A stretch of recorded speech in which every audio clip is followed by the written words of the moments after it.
Hello, my name is Jensen Wall, and I'm from Denham Springs, Louisiana. I am currently pursuing a master's degree in performance and literature at the Eastman School of Music in Rochester, New York. And this is my first year at Ohio Light. Hi, I'm Caitlin Ruddy. I'm from Land O'Lakes, Florida, and I'm currently living on Long Island, New York. I hope everyone's doing okay in these crazy times. I'm spending way too much of my time doing diamond darting. Little show and tell. Here's my Maryland picture I just made. And but don't get me wrong, I would much rather be performing in Ohio.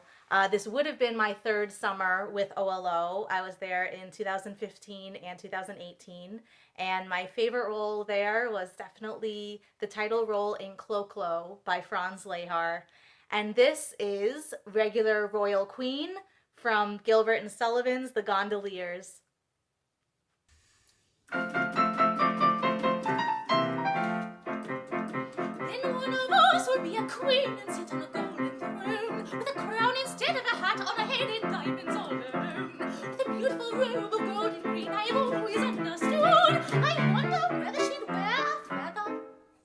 I rather think she should. Oh, 'tis the glorious thing I mean to be a regular royal queen. No half and half affair, I mean no half and half affair. But a regular royal queen.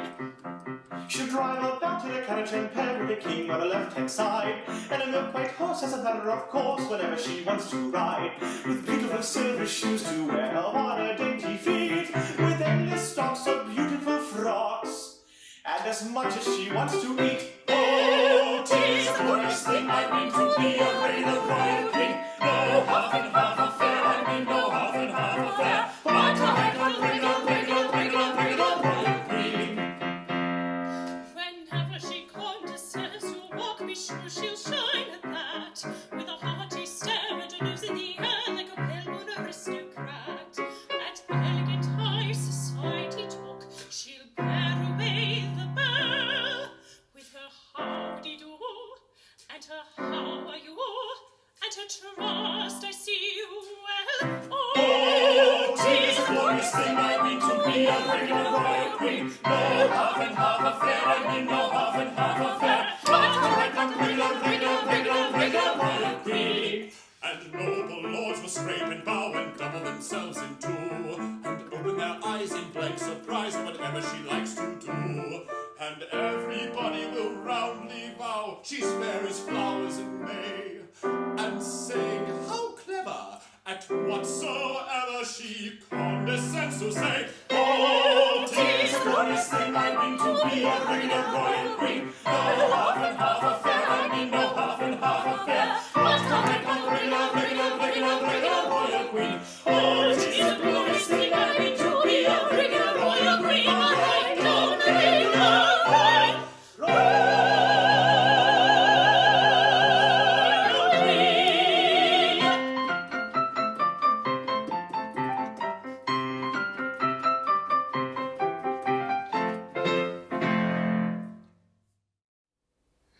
I'm Joelle Lachance, and I'm from Cooperstown, New York.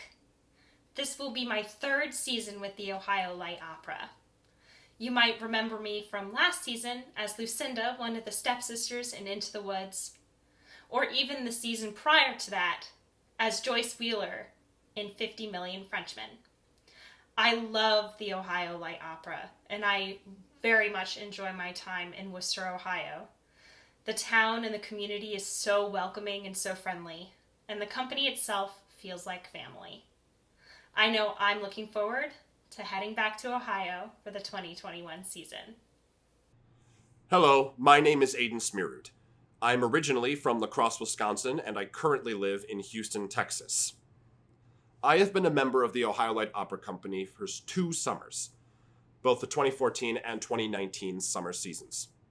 You may have seen me in performances of The Pirates of Penzance, where I played the role of the Pirate King twice, as well as Emile de Becq in South Pacific and Flighterer in The Devil's Rider. At this point in Gilbert and Sullivan's The Gondoliers, it is revealed to the newlywed gondoliers, Marco and Giuseppe, that one of them was unknowingly married to Casilda as a baby, though it is not known specifically which gondolier was unintentionally unfaithful to Casilda. In the piece in contemplative fashion, the lovers Marco, Giuseppe, Tessa, and Janetta attempt to make sense of their precarious position without losing their cool. Joining me in performing in contemplative fashion are Joelle Lachance, Caitlin Ruddy, and Jensen Wall. Thank you for supporting the Ohio Light Opera Company, and I hope you enjoy our performance of In Contemplative Fashion.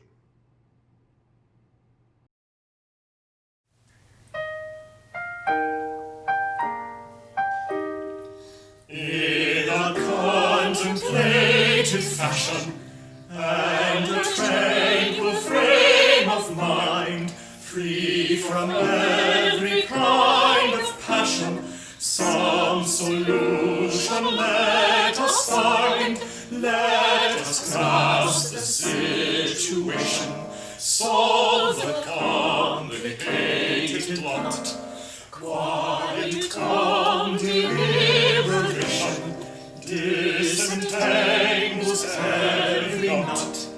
I no doubt Giuseppe read it, that's of course a slice of luck. He's rather underrated, still distinctly he's a duck. I omit to tell of Cupid, mortal married, that is clear. He's particular, extreme, still distinctly he's unclear. To Janetta I was married, I can prove it in a trice. Though her charms are overrated, still I own she's rather nice. I to Tessa willy-nilly all at once a victim fell. She is what is called a silly, still she answers pretty well. She's a silly, still she answers pretty well.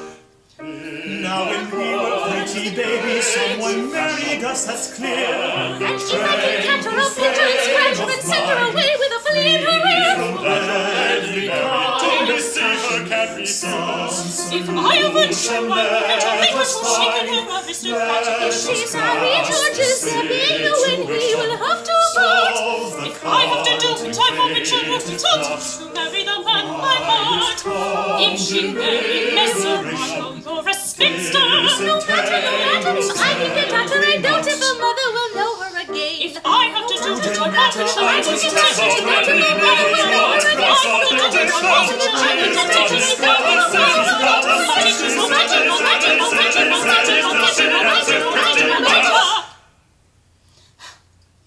Quiet, calm deliberation disentangles every knot.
Perhaps you think me only so-so. Well, I will not contradict you. No, he will not contradict you. Who am I to raise objection? I'm a child, untaught and homely. When you tell me your perfection, tender, truthful, true and comely, that in quarrel no one's bolder, no dissensions always grieve you. Why I love you so much older, that of course I must believe you. Yes, of course, she must believe you. If he ever acts unkindly, shut your eyes and worry blindly. Should he call you names uncomely, shut your mouth and love him dumbly. Should he raise you, kindly left shut your ears and love him deadly. Thus and thus, alone, good is thine way all alone. Thus and thus, alone, good is thine way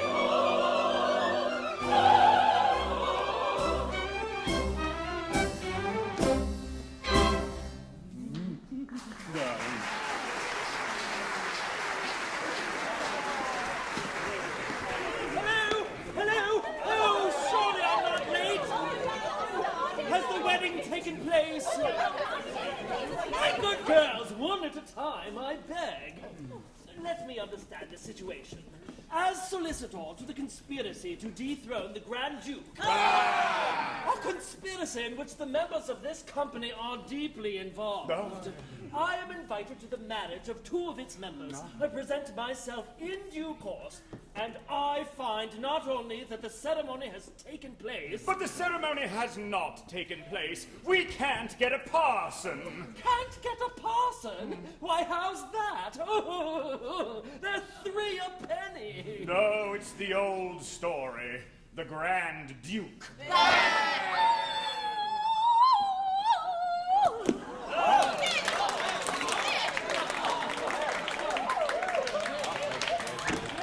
Well, it seems that the little imp has selected this, our wedding day, for a convocation of all the clergy in the town to settle the details of his upcoming marriage with the enormously wealthy Baroness von Krakenfeld.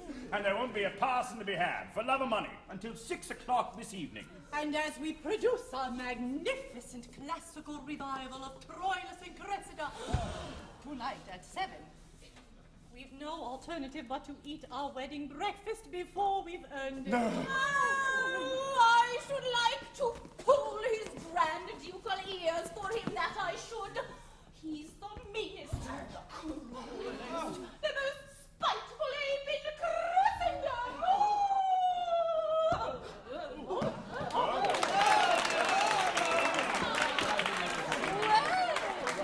we shall soon be freed from his tyranny. Tonight the despot is to be dethroned. Hush, rash girl! Know ye not that in alluding to the conspiracy without having first given and received the secret sign, you are violating a fundamental principle of our association? By the mystic regulation of our dark association, ere you open conversation with another kindred soul, you must eat a sausage roll. You must eat a sausage roll, a sausage roll. If in turn he eats another, that's a sign that he's a brother. Each may fully trust the other. It is quaint and it is droll, but it's bilious on the whole. Very bilious on the whole. It's a greasy kind of pastry, which perhaps a judgment hasty might consider rather tasty. Once to speak without disguise, it found favor in our eyes. It found favor in our eyes. But when you've been 6 months feeding, as we have on this succeeding millionth food, it's no ill breeding if at these repulsive pies our offended gorges arise. But by the mystic regulation of our dark association, ere you open conversation with another kindred soul, you must eat a sausage roll. You must eat a sausage roll, a sausage roll, a roll, a sausage roll, a sausage roll, a roll, a roll, a sausage roll, a sausage roll.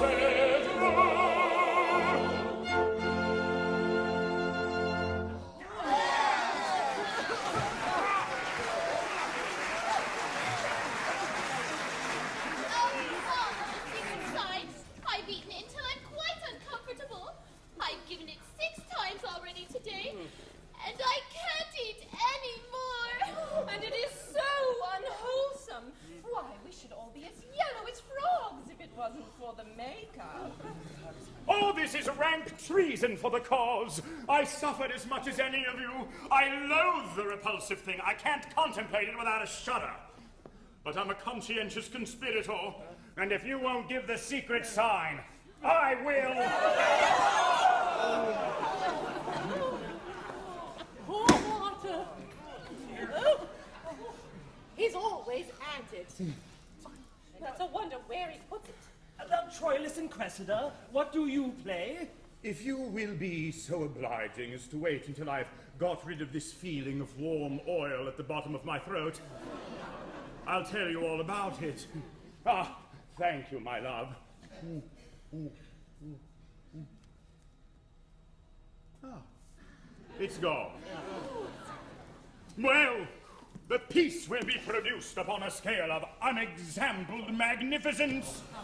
It is confidently expected that my appearance as King Agamemnon in a Louis XIV wig will mark an epoch in the theatrical annals of Pfennig, Halb Pfennig. I endeavored to persuade Ernst Dumkopf, our manager, to lend us the classical dresses for our wedding.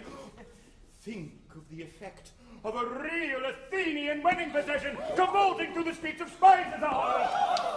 Torches burning, cymbals clanging, flutes tootling, zither twang-gang, ganging, and a throng of 50 lovely Spartan virgins, all capering down the high street, singing, Elleria, Elleria, oh, Papa Knox, Elleria.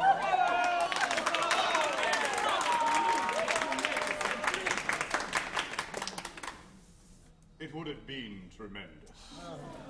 And he declined. He did, on the prosaic ground that it might rain, and the ancient Greeks don't carry umbrellas. If, as is confidently expected, Ernst Dumkopf is elected to succeed the dethroned one, mark my words, he will make a mess of it. He's sure to be elected. His entire company has promised to plump for him on the understanding that all places about the court are to be filled by members of his troupe, according to professional precedent. Oh, here comes Ernst Dumkopf. Now we should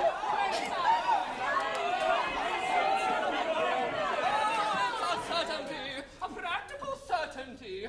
2 of the candidates have been arrested for debt, and the 3rd is a baby in arms. So if you keep your promises and vote solid, I'm cocksure of election. trust to us, but you remember the conditions? Yes, all of you shall be provided for life. Every man shall be ennobled. Every lady shall have unlimited credit on the court milliners, and all salaries shall be paid weekly in advance. Oh, it's quite clear he knows how to rule a grand duchy. Rule a grand duchy? Why, my good girl, for 10 years past I've ruled a theatrical company. A man who can do that can rule anything.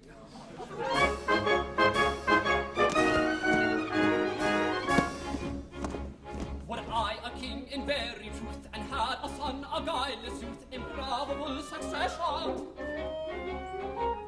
to teach him patience, teach him tact, how promptly in a fix to act, he should adopt in point of fact a manager's profession. To that condition he should stoop, despite a two-fat mother, with 8 or 10 stars in his troop, jealous of each other, jealous of each other. Oh, the man who can rule a theatrical group, each member a genius and some of them too, and manage to humor them early and late, now on this company stage. Oh, the man who can rule a theatrical group, each member a genius and some of them too, and manage to humor them early and late, now on this stage, now on this stage, this was it.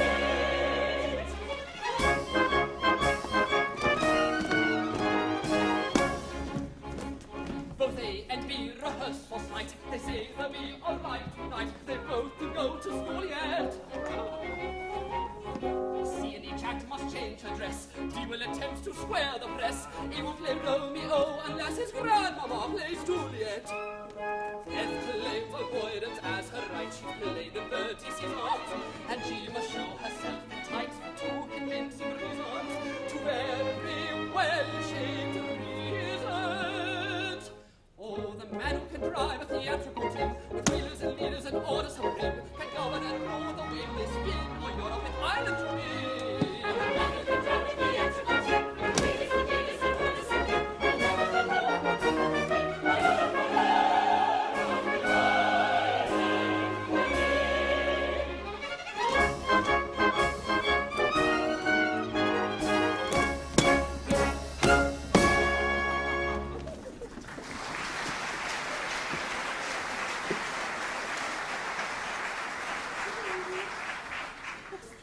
Elected by my fellow conspirators to be the Grand Duke of Pinnick-Halfpennick, as soon as the contemptible little occupant of the historical throne is disposed, why, here is promotion indeed. Why, instead of playing Troilus of Troy for a month, I shall play Grand Duke of Pinnick-Halfpennick for a lifetime. Yet, am I happy? No, far from happy. The lovely English comedian, the beautiful Julia, whose dramatic ability is so overwhelming that our audiences forgive even her strong English accent. Well, you know, she's not really English. As manager of this provincial theatrical troupe, certain concessions must be made for financial reasons. I was able to entice Julia with my limited monetary resources after seeing her perform at the Drury Lane Theatre in a production of Zeller's operetta Der Vogelhandler. Her real name is Ilka von Palme, a Hungarian prima donna who can easily be passed off as an English leading lady to these provincial German audiences. Julia, the rare and radiant being, treats my respectful advances with disdain unutterable. And yet, who knows? She is haughty and ambitious, and it may be the splendid change in my fortunes may work a corresponding change in her feelings towards me. Herr Dunkel, a word with you, if you please. Beautiful English maiden. No compliments, I beg. I desire to speak with you on purely a professional matter. So we will, if you please, dispense with allusions to my personal appearance, which can only tend to widen the breach that already exists between us. My only hopes shattered. The haughty Londoner still despises me. It shall be as you will. I understand that the conspiracy in which we are all concerned is to develop tomorrow, and that the company is likely to elect you to the throne on the understanding that the posts about the court are to be filled by members of your theatrical troupe according to their professional importance. That is so.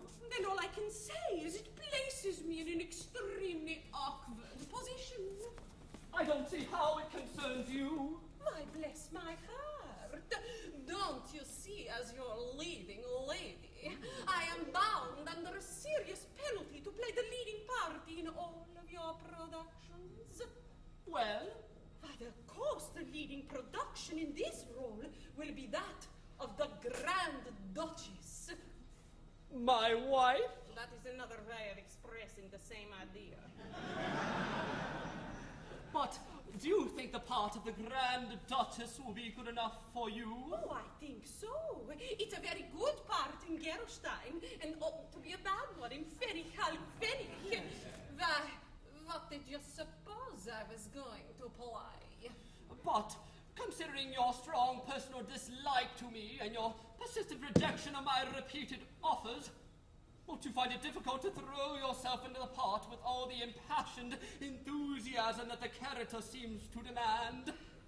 Remember, it's a highly emotional part, involving long and repeated scenes of rapture, tenderness, adoration, devotion, all in a luxuriant excess and all of the most demonstrative description.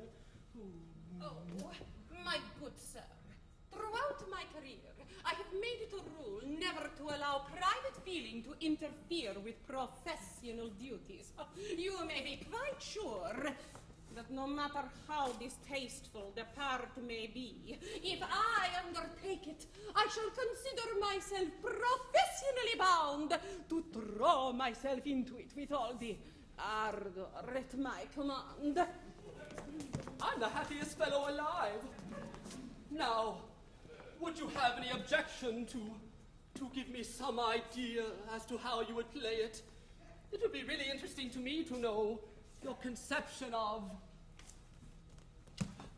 the part of my wife. Oh, how would I play it? Now let me see. Let me see. Oh, I have it.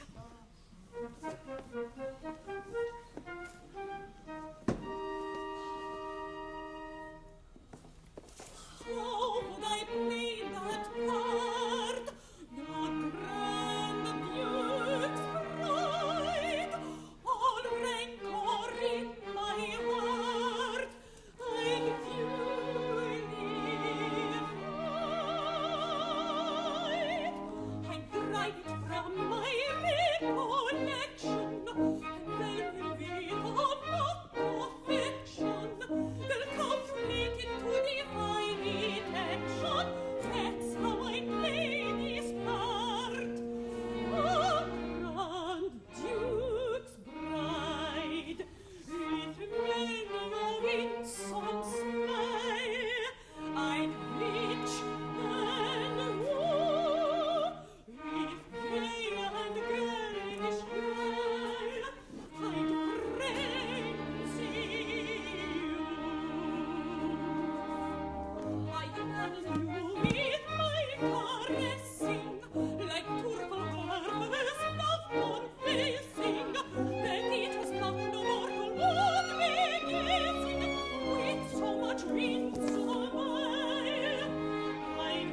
which and who?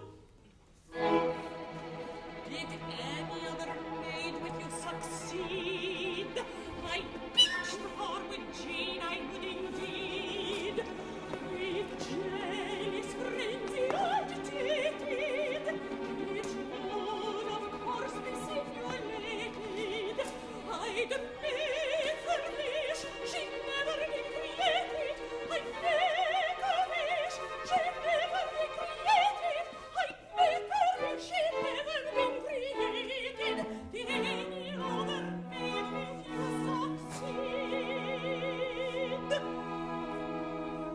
And should there come to me some supper's thanks in all the childish glee of innocence? Fair maids of no with marvel, my heart would bound with joy, my yarn. The sweetest bells in the vales of Carmel play that would also be on mere pretense. My histrionic art would you deride. That's how I made that start a grandiose bride. My boy, put to blowing your hearts in the rise of the curtain. Of strolling so into the hearts of successes, most of the most head of the head, not with gowns of delicate touches. By the head of the head, above us I vow you shall be my granddaughters. Oh, gently gowns of delicate touches, and the head of the head, above us I vow I shall be my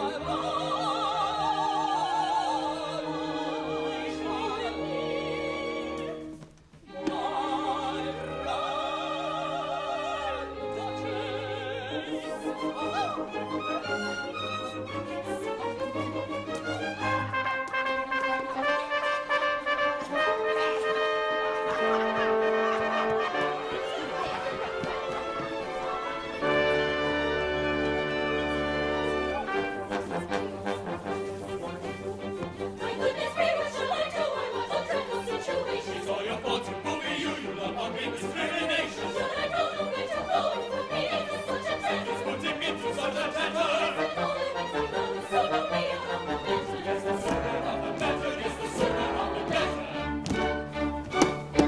What be this agitator? What is he? As your grand duke elect, I bid you speak. 10 minutes since I met a chap who bowed an easy salutation. Thinks I, this gentleman, mayhap belongs to our association.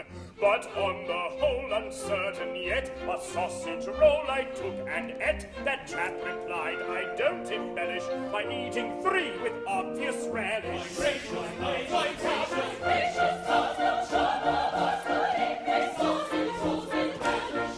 No charm of hearts could increase sausage rolls with relish. Then reassured I let him know our plotty dissident, explaining that stranger chuckled much as though he found me highly entertaining. I told him all both bad and good. I bade him call, he said he would. I added much, the more I muckled, the more that chuckling chummy chuckled. that was that was that. But the sea couldn't be a charm of ours if he chuckled. It couldn't be a charm of ours if he chuckled. Well, as I bowed to his applause, down the rompty with hysteric bellow, and that seemed right enough because I am a devilish funny fellow. Then suddenly, as still he squealed, it flashed on me that I'd revealed our plot with all details effective. To Grand Duke Rudolph's own detective. Bully fell to go and tell, bully fell, but bully Fell to go and tell, not to anyone's detective. The bully fell to pretend to anyone's detective.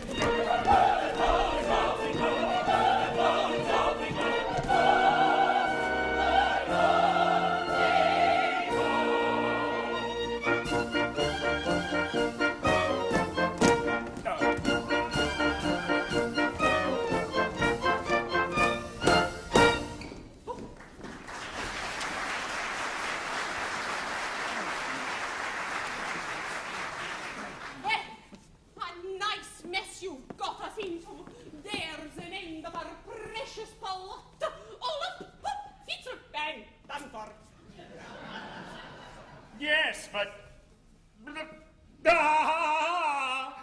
Fancy my choosing the Grand Duke's private detective of all men to make a confidant of. I mean, when you come to think of it, it's really devilishly funny. When you come to think of it, it's extremely injudicious to admit into a conspiracy every pudding-headed baboon who presents himself. Ludwig is far from being a baboon. Poor boy, he could not help giving us away. It's his trusting nature. He was deceived. His trusting nature. Oh, I should like to talk to you in my own language for 5 minutes. Only 5 minutes. Oh, I know some good, strong, energetic English remarks. Only you wouldn't understand them. And I suppose you'll never be my Grand Duchess now. Grand Duchess? My good friend, if you don't produce the piece, how can I play the part? True. You see what you've done? But my good sir, you don't seem to realize that the man ate 3 sausage rolls. Keep that fact steadily before you. 3 large sausage rolls. Bah! Lots of people eat sausage rolls who are not conspirators. Then they shouldn't. It's bad form. When a member of the human family proposes to eat a sausage roll, it is his duty to ask himself, am I a conspirator?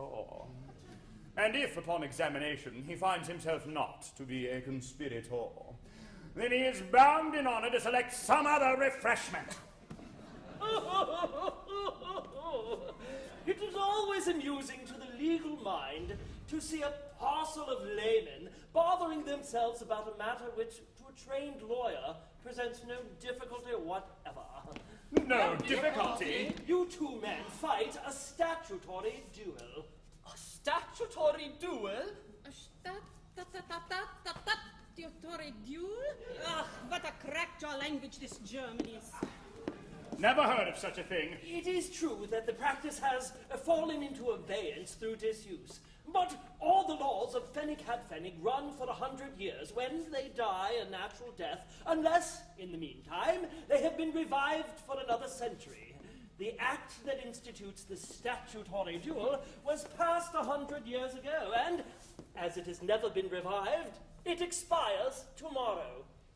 So you're just in time. But what is the use of talking to us about statutory duels when none of us know what a statutory duel is? Don't you? Well, then I'll explain.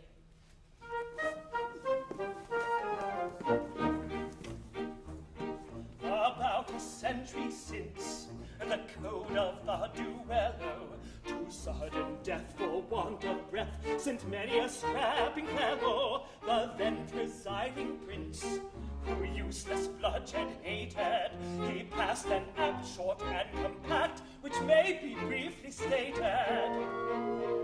Unlike the complicated laws of parliamentary drafts and draws, it may be briefly stated.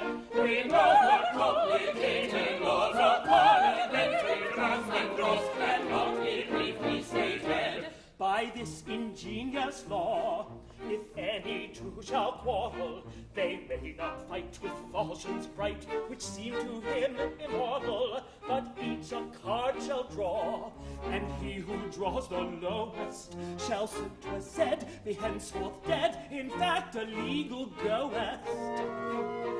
When exigence of rhyme compels, orthography forgoes her spells, and ghost is written goest. With words that emphasis he dwells upon orthography and says that kind of one's the lowest.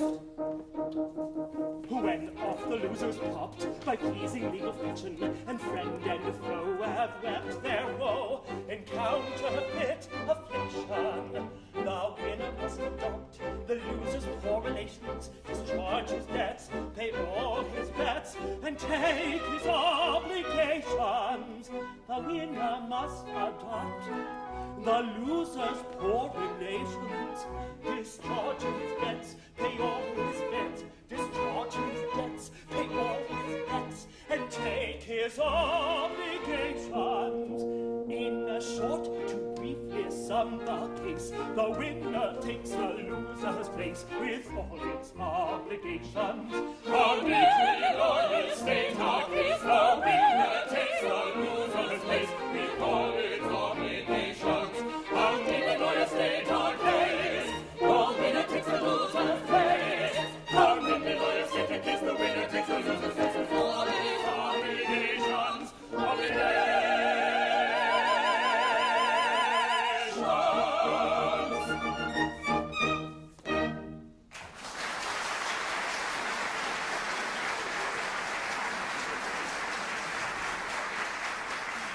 I see. The man who draws the lowest card dies, ipso facto, a social death. He loses all his civil rights. His identity disappears. The revising barrister expunges his name from the list of voters, and the winner takes his place, whatever it may be, discharges all his functions, and adopts all his responsibilities. This is all very well as far as it goes, but it only protects one of us. What's to become of the survivor? Yes, it's an interesting point, because I may be the survivor. The survivor goes at once to the Grand Duke, and in a burst of remorse denounces the dead man as the moving spirit of the plot. He is accepted as king's evidence, and as a matter of course, receives a free pardon. Tomorrow, when the law expires, the dead man will, ipso facto, come to life again. The revising barrister will restore his name to the list of voters, and he will resume all his obligations as though nothing unusual had happened. When he will be at once arrested, tried, and executed on the evidence of the informer.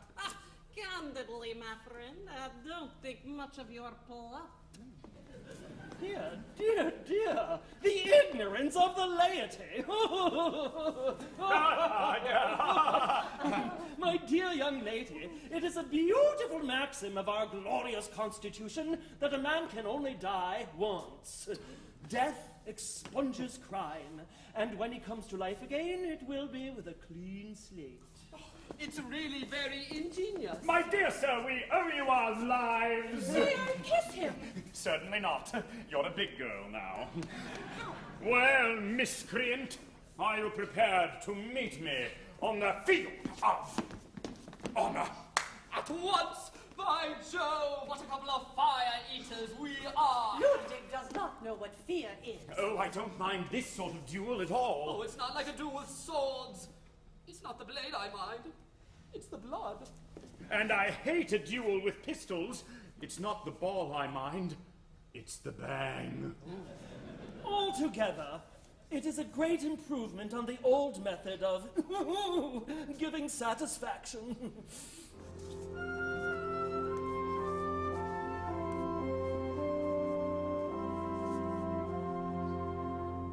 Strange the view some people hold, to young fellows quarrel, then they fight for both the gold. Rage of both is uncontrolled, both the strength of sergeant cold, breed wears the moral. Ding ding dong, ding dong dong. Ding, ding, dong, ding, dong, dong. There's an end to a further action, And this barbarous transaction is described as satisfaction. Ha, ha, ha, ha, satisfaction. Ding, ding, dong, ding, ding, dong, dong. Ding, ding, dong, ding, ding, dong. Each is laid in churchyard mold. Strange the view some people hold. Strange the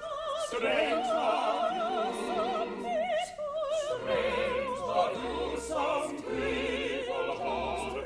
Strange, oh strange the views. Better than the method old, which was force and rule. Is the plan that we've extolled. virtues manifold, better than refined gold. Statutory duel, sing, sing, song, sing, song, song. Sing, sing, song, sing, song, song.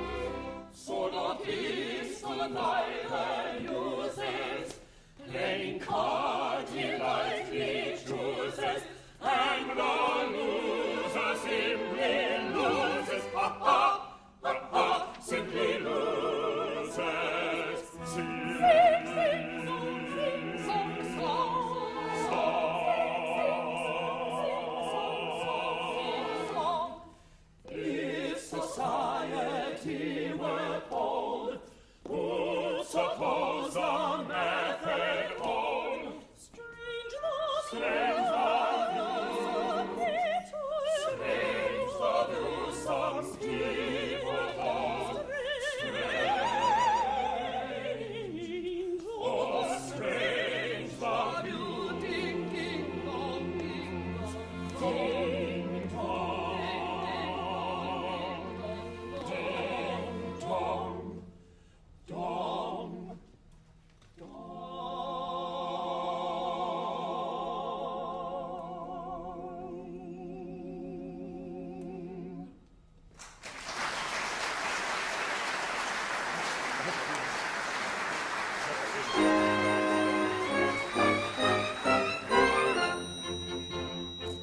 Now take a card and gaily sing whatever our parts will play our parts.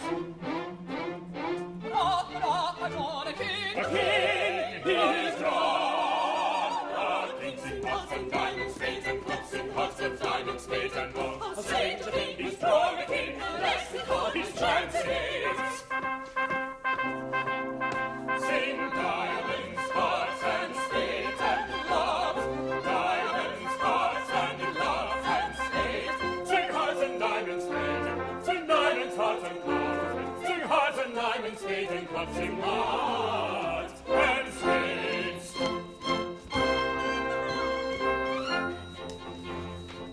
Now take a card with heart of grace, whatever our fate will play our part. Hurrah, hurrah, I've drawn an ace! An ace! I've drawn an ace in clubs and diamonds, spades and hearts, in clubs and diamonds, spades and hearts. He's drawn an ace! I've drawn an ace! Such a terrible fortune Good falls falls to to you! Sing diamonds, hearts and spades and clubs. Diamonds, hearts and clubs and spades. Sing hearts and diamonds, spades. Sing diamonds, hearts and clubs. Sing hearts and diamonds, spades and clubs. Sing hearts and spades.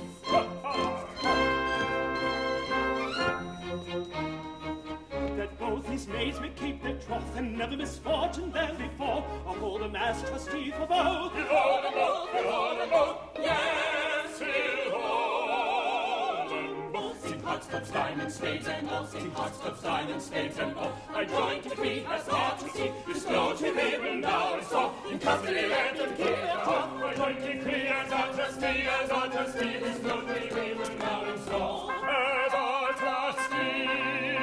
Sing diamonds, hearts and spades and clubs. Diamonds, hearts and clubs and spades. Sing hearts and diamonds, spades. Sing diamonds, hearts and clubs. Sing hearts and diamonds, spades and clubs. Sing diamonds, hearts and clubs. Hearts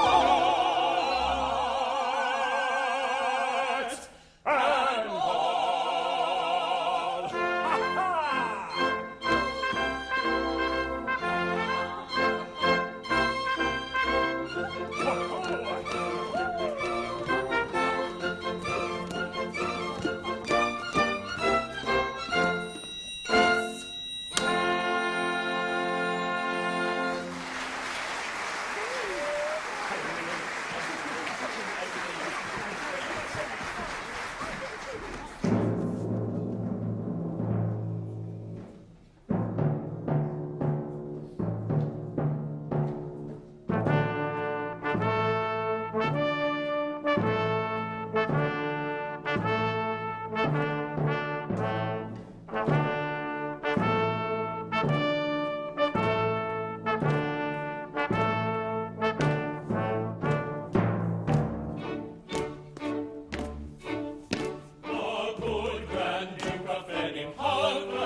the miserable pig is the good Grand Duke of Benning-Halfening.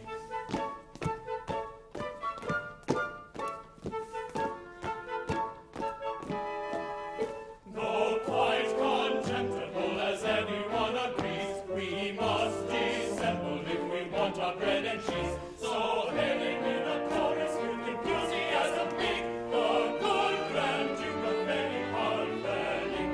The good Grand Duke of Benning-Halfening.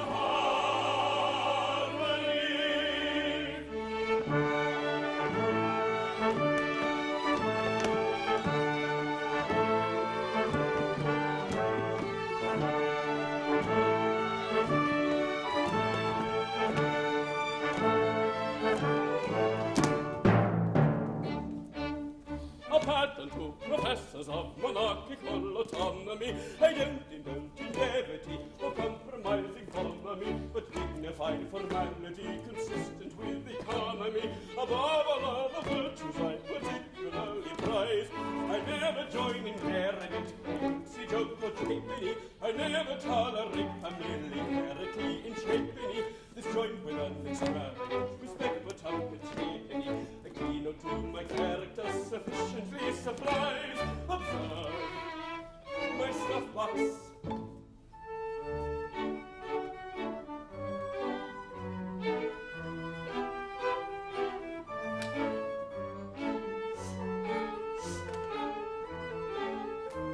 Achoo! That incident a keynote to my character supplies.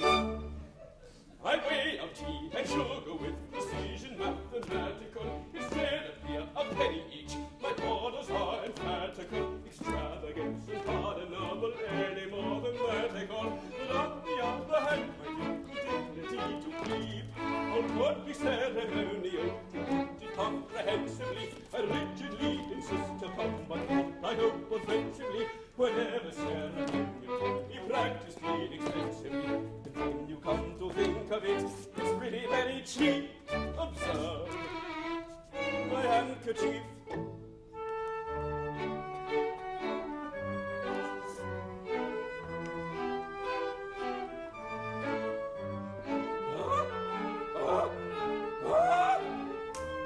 Achoo!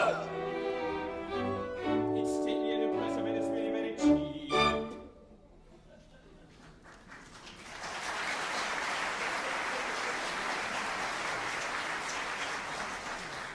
My Lord Chamberlain, as you are aware, my marriage with the wealthy Baroness von Krakenfeld will take place tomorrow. And you will be good enough to see that the rejoicings are on a scale of unusual liberality. Pass that on. The sports will begin with a wedding breakfast bee. The leading pastry cooks of the town will be invited to compete, and the winner will not only enjoy the satisfaction of seeing his breakfast devoured by the Grand Ducal pair, but he will also be entitled to have the arms of Pfennig Halbpfennig tattooed between his shoulder blades. The Vice Chamberlain will see to this. All the public fountains of Speisesaal will run with ginger beer Hein and currant wine milk at the public expense. The Assistant Vice Chamberlain will see to this. At night, everybody will illuminate, and as I have no desire to tax the public funds unduly, this will be done at the inhabitants' private expense. The Deputy Assistant Vice Chamberlain will see to this. All my Grand Ducal subjects will wear new clothes, and the Sub-Deputy Assistant Vice Chamberlain will collect the usual commission on all sales. Yes. Wedding presents, which on this occasion should be on a scale of extraordinary magnificence, will be received at the palace at any hour of the 24, and the temporary Sub-Deputy Assistant Vice Chamberlain will sit up all night for this purpose.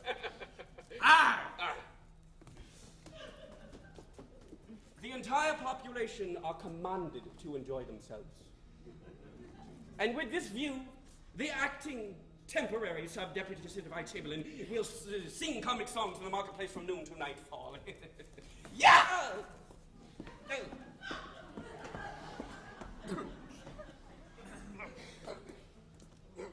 Finally, we have composed a wedding anthem with which the entire population are required to provide themselves. It can be obtained from the Grand Ducal publishers at the usual discount price, and the Chamberlains are, of course, expected to push the sale. I don't at all feel comfortable. I hope I'm doing the right thing in getting married. After all, it's a poor heart that never rejoices. Besides, Caroline's income is very considerable, and as her ideas of economy are quite on par with mine, it ought to turn out well. Bless her tough old heart. She's a mean little darling. Here she is, punctual to her appointment. Rudolph! Yes. What is the matter? Well, I don't at all feel well, my pet. I'm a little worried and upset. I want a tonic.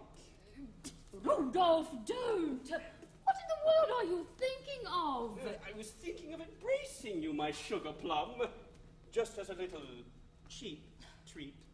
Oh, here in public. Surely you've a room in your palace with blinds. That would do. But my own, I can't help myself. I'm bound by my own decree. Your own decree? Yes. I decreed that all love episodes between affectionate couples should take place in public on this spot every Monday, Wednesday, and Friday when the band doesn't play. But it's so very embarrassing. Oh, but hang it all, we must give them something for the money. What's that? It's a letter. Your detective asked me to hand it to you. I wrapped it up in yesterday's paper to keep it clean. That's only his report. That'll keep. But I say, you haven't been in, bought a newspaper? Rudolph! Do you think I'm mad? It came wrapped around my breakfast. I thought you were not the sort of girl to go and buy a newspaper. Well, as we've got it, we may as well read it. What does it say? Dear me, here's your biography. Our detested despot. Yes, I fancy that the first meeting. And it says, it can't be. What can't be? Why, it says that although you're going to marry me tomorrow, you're betrothed in infancy to the Princess of Monte Carlo. Oh, yes. Quite right. Didn't I mention it? Mention it? Why, you never said a word about it. Oh, it's just like me. Well, it doesn't really matter because, you see, it's practically off. Practically off? Yes. By the terms of the contract, the betrothal is void unless the princess marries before she is of age. Now, her father, the prince, is stony broke. Has left his house for years for fear of arrest. Over and over again, he has come to me, asking me to come to him to marry the princess, but in vain. Over and over again, he has implored me to advance him the money to enable the princess to come to me, but in vain. Now, I am very young, but not as young as that. And as the princess comes of age at 2 tomorrow, why at 2 tomorrow, I'm a free man. So I appointed that hour for our wedding, as I should like to have as much marriage as I can get for my money. My thoughtful darling. Oh, Rudolph. We ought to be very happy. If I'm not, it'll be the first bad investment I've ever made. Still, there is such a thing as a slump, even in matrimonials. I often picture us on those long, cold, dark December evenings, sitting close to each other and singing impassioned duets to keep us warm, and thinking of all the lovely things we could afford to buy if we chose. and at the same time planning out our lives in the spirit of the most rigid and exacting economy. It's the most beautiful and touching picture of connubial bliss in its highest and most rarefied development. As for a penny roll we sing, it is not reprehensive to think what joys our wrath would bring were we disposed to do the thing upon a scale extensive. There's which matter to think and clear. Perhaps have it once a year. You are an open-handed dear. Oh, mind you, it's expensive. No doubt it is expensive. Oh, he who has a income here of 50,000 pounds a year can purchase all his fancy lost conspicuous hats. 2 shilling gloves. 2 shilling gloves. 2 shilling gloves. Yes, think of that 2 shilling gloves. Cheap shoes and ties of gaudy hue, and Waterbury watches too. And think that we could buy the lot were he a go-kid. Which he's not. Oh no, he's not. Oh no, he's not. That kind of donkey he is not. Then let us be modestly merry, and rejoice with a merry young lady. But to laugh and to sing is a rational thing, it's a joy and canonical very. Then let us be modestly merry, and rejoice with a merry young lady. But to laugh and to sing is a rational thing, it's a joy and canonical very.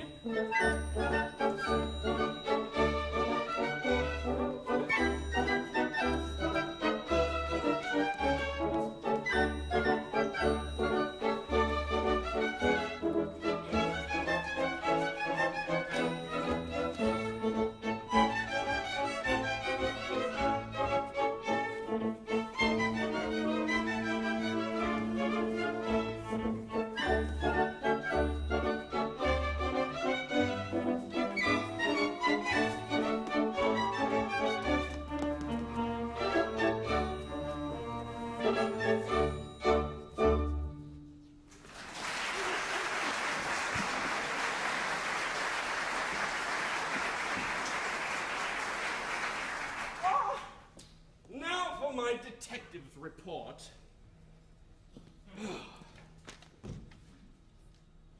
What's this? Another conspiracy? A conspiracy to depose me? And my detective was so convulsed with laughter at the notion of a conspirator selecting him as a confidant that he was physically unable to arrest the malefactor. Why, it'll come off. This comes of engaging a detective with a keen sense of the ridiculous. For the future, I'll employ none but Scotchmen. And the plot is to explode tomorrow! My wedding day! Oh, Caroline! Caroline! This is perfectly frightful! Oh, what's to be done? I don't know. Well, it ain't going to be ill. I know I am. Oh, I've been living too low, and I'm going to be very ill indeed. Oh.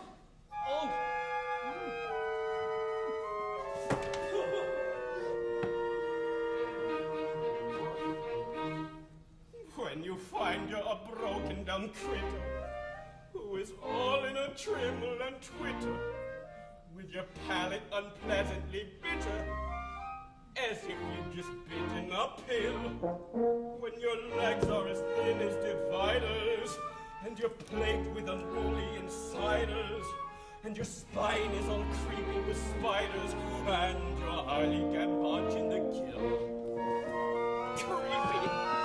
Creepy!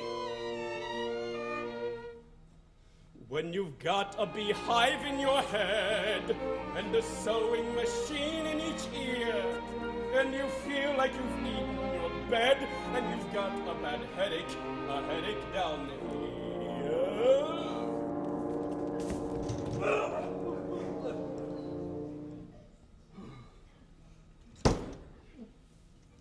When such facts are about, and those symptoms you find in your body or crowd, it's a shady lookout you may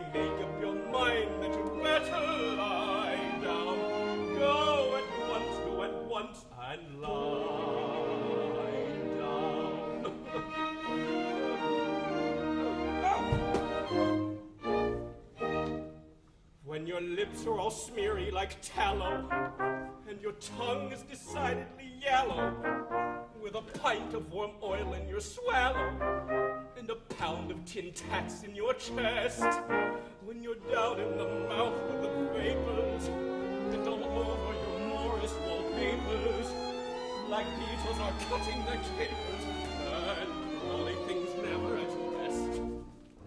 Crawly things. Crawly things.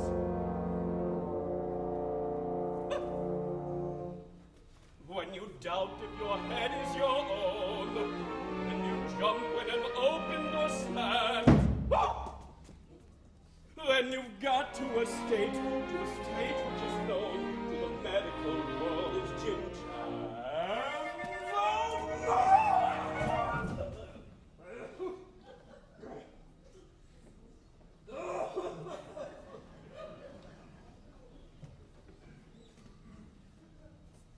When such symptoms you find in your body or head, they're not easy to quell. You may make up your mind that you're better in bed, for you're not at all well. No, you're not at all well, not at all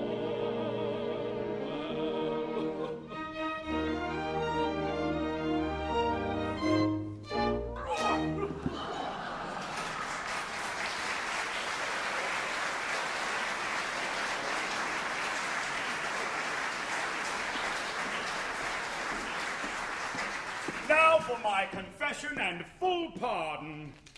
They told me the Grand Duke was dancing duets in the marketplace, but I don't see him. Oh. Hello, who's that?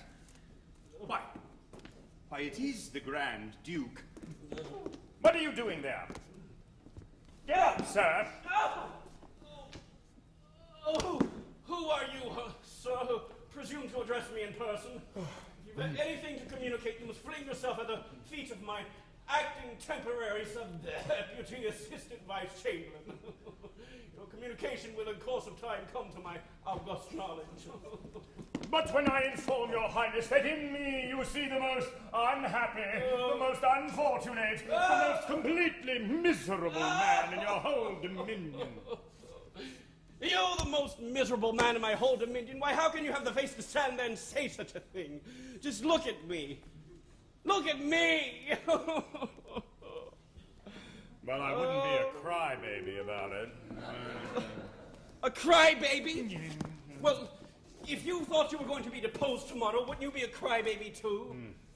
I do declare if I could just hit upon some cheap and painless method of putting an end to an existence which has become insupportable, I would unhesitatingly adopt it.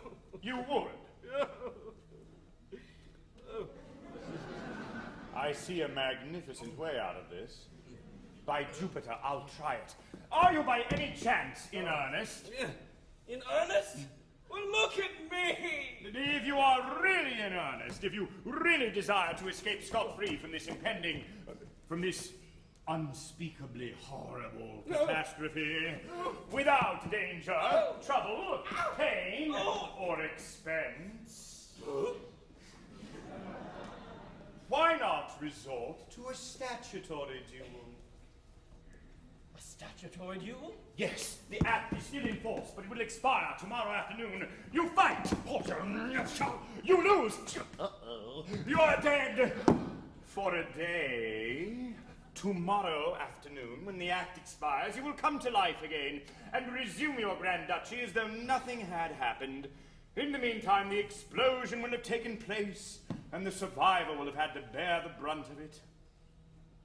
Well, that's all very well, but who'll be fool enough to be the survivor? Actuated by an overwhelming sense of attachment to your grand ducal person, I unhesitatingly offer myself as the victim of your subjects' fury. You do? But what if I were to win? Oh, that's easily arranged. I'll put an ace up my sleeve, you put a king up yours. When the drawing takes place, I shall seem to draw the higher card, and you the lower, and there you are. But that's cheating. So it is. I never thought of that. What, never? No, never. Not that I mind. I say, you won't go tipping people or any, nonsense of that sort? I am hurt, really hurt by the suggestion. Very well. Good! I say, we must have a devil of a quarrel. Oh, a devil of a quarrel? No half measures. Strong language, big words, rude remarks. No, a devil of a quarrel. The only trouble is, how shall we summon the people? Oh, there's no difficulty about that. Bless your heart, they've been staring at us from behind the set for the last half hour.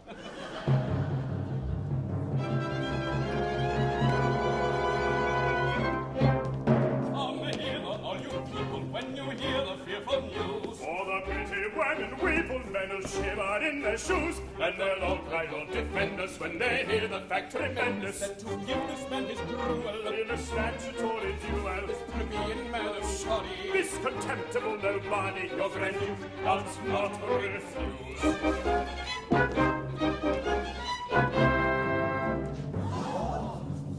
We fall, treat, beat, and our muscles in a quiver are beat. We meet with our feelings all unstrung. If our plot complete, he has managed to discover there is no retreat. There is no retreat. We shall certainly be gone. Be gone.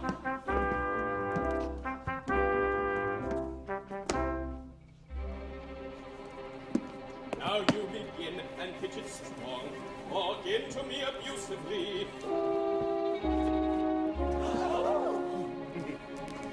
I've several epithets that I've reserved for you exclusively.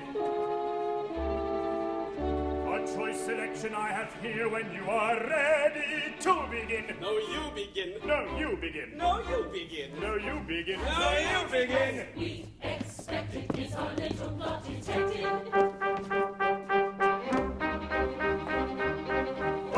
Tall snaps, rich snaps, and needy ones. When are you intruding to? Fat snaps, thin snaps, swell snaps, and seedy ones. I'd rather think you are. Whom do you refer? To you, sir. To me, sir. I do, sir. We'll see, sir. Dear, sir. We may, sir. Look here, sir. A fact, sir. It fits of a tat, sir. It fits of a tat, sir.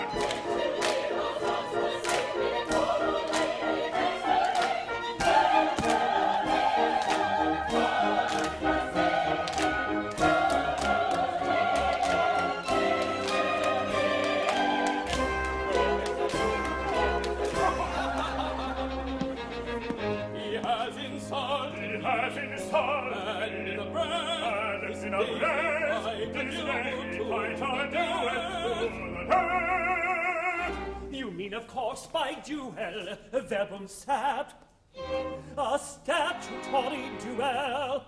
What is that? According to established legal uses, a card piece each bold disputant chooses. Dead as a doornail is the dog who loses. The winner steps into the dead man's shoes. Dead as a doornail is the dog who loses. The winner steps into the dead man's shoes. Agreed. Agreed. Agreed. Come, the pack. Behold it here. I'm on the rack. I quake with fear. First draw to me. If that's the case, behold the key. Behold the ace.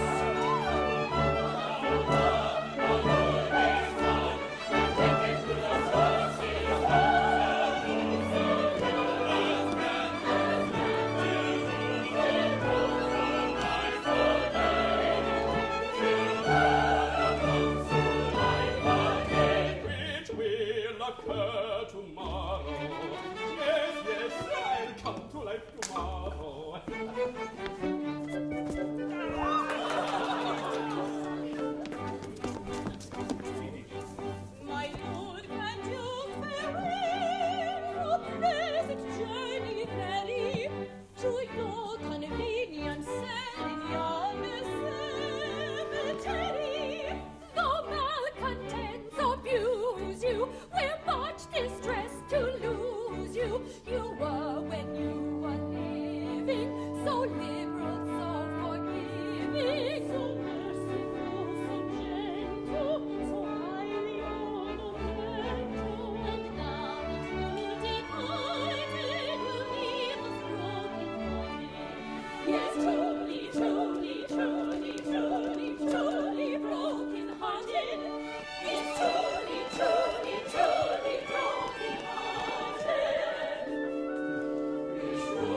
of the squaws.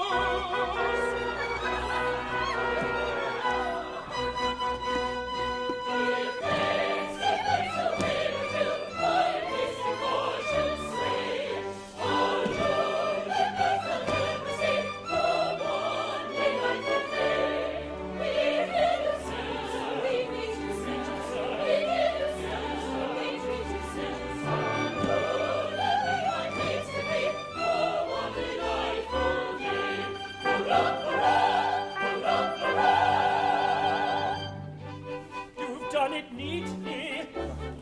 Pity that your powers are limited to 24 hours.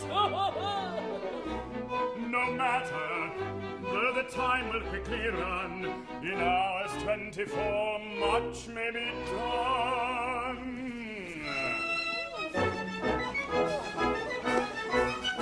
Oh, a monarch who boasts intellectual graces can do, if he likes, a great deal in a day, can put all his friends in conspicuous places with plenty to eat and with nothing to pay. You'll tell me, no doubt, with unpleasant grimaces, tomorrow, deprived of your ribbons and laces, you'll get your dismissal with very long phrases. But wait, on that subject I've something to say. I've something to say. I've something to say.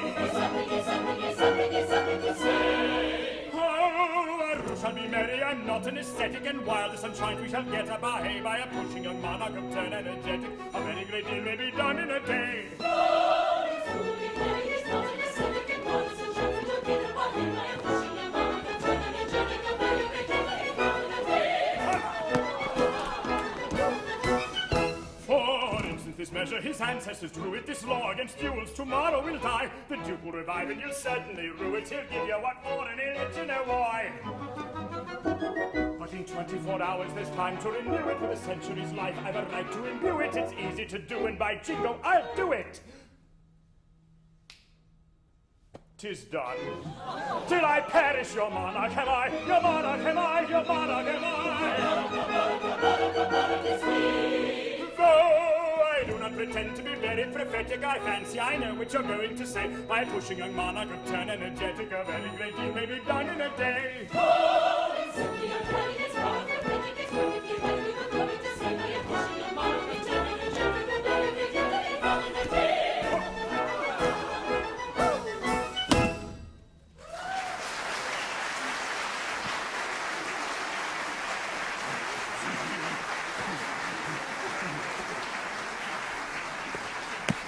This very night at 9 or 10 about, the court appointments will be given out to each and all, for that was the condition according to professional position. Hurrah! Hurrah! What's the matter? According to professional position.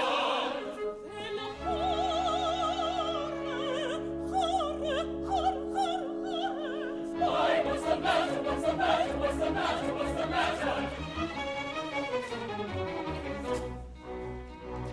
On duty where wise we never shun. The Spartan rule applies to everyone. In theatres as in life, each has a line. Please port the Grand Duke's wife. Well, what's the matter? Oh, agony is mine. Oh, that's the matter, is it? On maxim you I do not start. The canons of dramatic art decree that this repulsive part, the Grand Duke's wife, is mine. Can this be so? I do not know, but time will show if this be so. Time will show if this be so.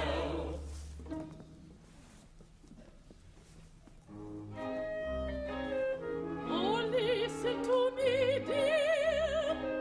I love him only, darling. Remember, oh, my pet, on him my heart is set. His kindness to me, dear, nor leave me lonely, darling. Be merciful, my pet.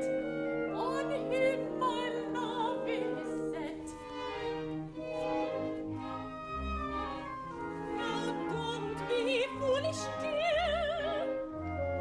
You couldn't play it, darling. It's leading business, pet. And you're but a soubrette. So don't be foolish, dear. Although I say it, darling, it's not your line, my pet. I play that part, you bet. I play it. I play that part, you bet. You bet. You bet. The lady's right. The lady's right, though Julia's engagement was for the stage meant. It's certainly Friesland Quick promise, connubial promise. Though marriage contracts, or whatever you call them, are very solemn. Dramatic contracts which you all adore so, are even more so. Very true, the marriage contracts are very solemn. Dramatic contracts are even more so.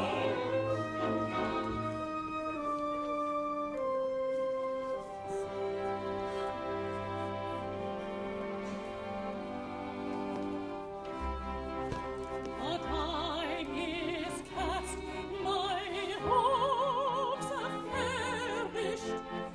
Farewell, O past, too bright to last, yet fully cherished.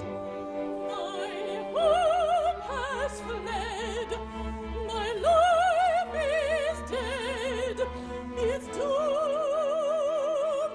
doom has spoken. My day is night, my wrong is right. In all sight, in all sight, oh me, my heart is broken, my heart is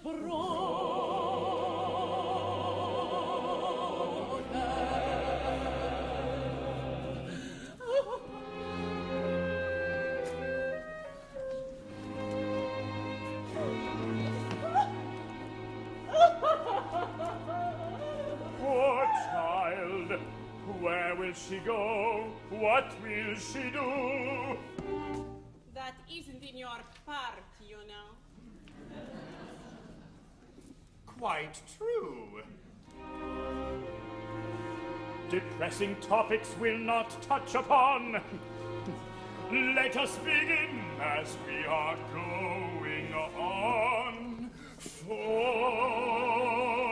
this will be a jolly coat for little and for big. From morn to night our life should be as merry as a grig. All state and ceremony will eternally abolish. We don't mean to insist upon unnecessary polish, and on the whole I rather think you'll find a route to lollish. The jolly jolly jinx. The jolly jolly jinx. The jolly jolly jinx. The jolly jolly jolly jolly jolly jolly jolly jolly jinx.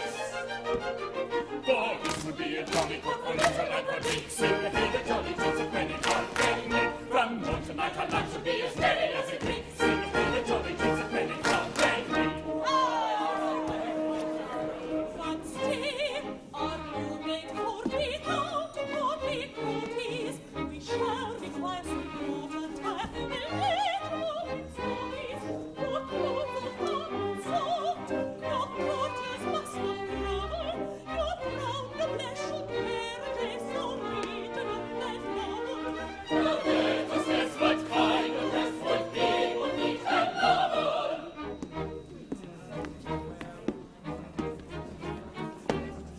Old Athens, let's exhume the necessary dresses, correct and true, and all brand new the company possesses.